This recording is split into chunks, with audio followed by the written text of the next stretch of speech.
Bonjour, nous allons découvrir ce que c'est un attribut en HTML. Donc, on avait la page où on a appliqué le CSS. Je vais faire revenir en arrière.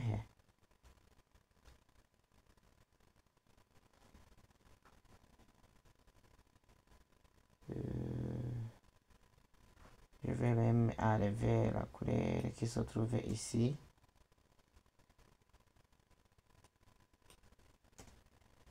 Je laisse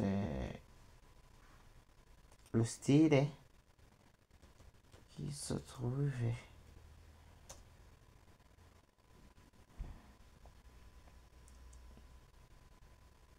si c'est bon.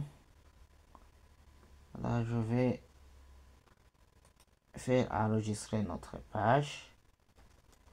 Je vais visualiser bien notre page.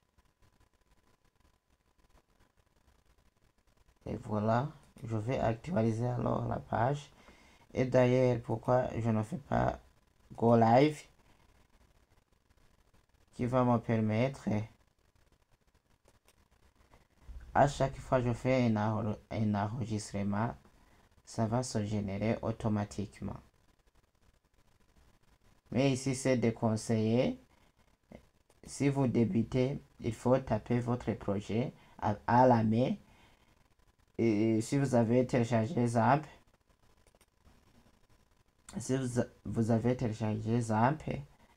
tapez ça 27.0.0. Ou bien, au lieu de taper les nombres, tapez localhost / tapez le nom de votre projet. Si vous avez créé plusieurs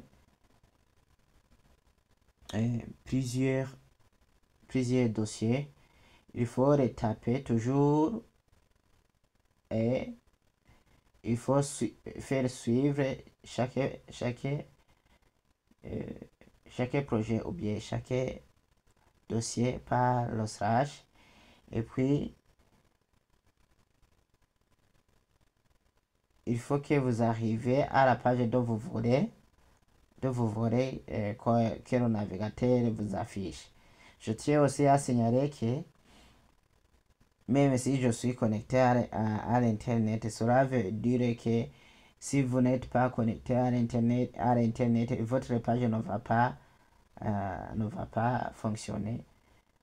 Et non, votre page fonctionnera bien. Moi, j'utilise cette méthode d'utiliser l'internet puisque on veut découvrir certains éléments qu'on va demander à notre chat GPT ou bien à Google. Si alors je vais demander à ChatGPT qu'attendez-vous par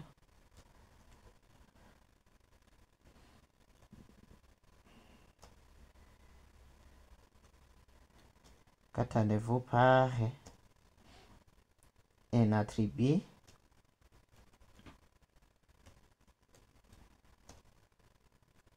en HTML.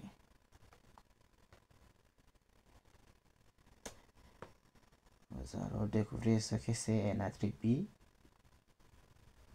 Un attribut est une information supplémentaire que l'on ajoute dans une balise pour lui donner un comportement ou bien une caractéristique spécifique. Et voilà alors la structure générale d'un attribut. Vous mettez le nom de la balise comme on l'a étudié. Cette balise peut être une balise en paire.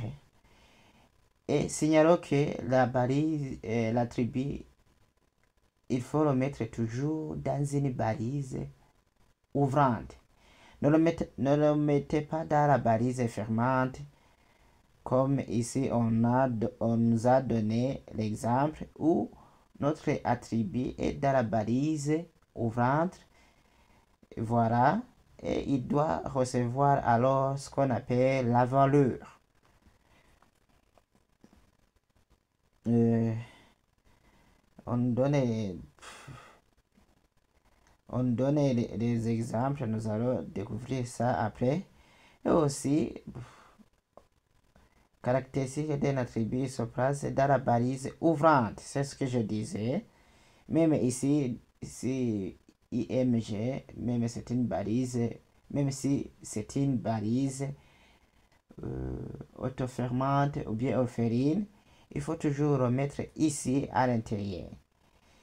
Il est composé d'un nom suivi d'un égard, il faut mettre un égard, et d'une valeur qui se trouve entre guillemets. Certains attributs peuvent être optionnels, d'autres sont obligatoires selon la balise. Donc, ça nous intéresse pas beaucoup. Moi, je voulais expliquer seulement ici. Par exemple, ici, nous avons l'attribut char 7 qui reçoit la valeur UTF 8. Même chose qu'ici dans link, il a comme valeur et attribut rel et valeur stir-sheet. HDF, c'est un attribut et star.css, c'est un attribut aussi. Même chose qu'ici, dans le cas là. Non. Ici, c'est color D.blue, c'est une valeur. Et style, c'est l'attribut. Voilà alors ce que c'est.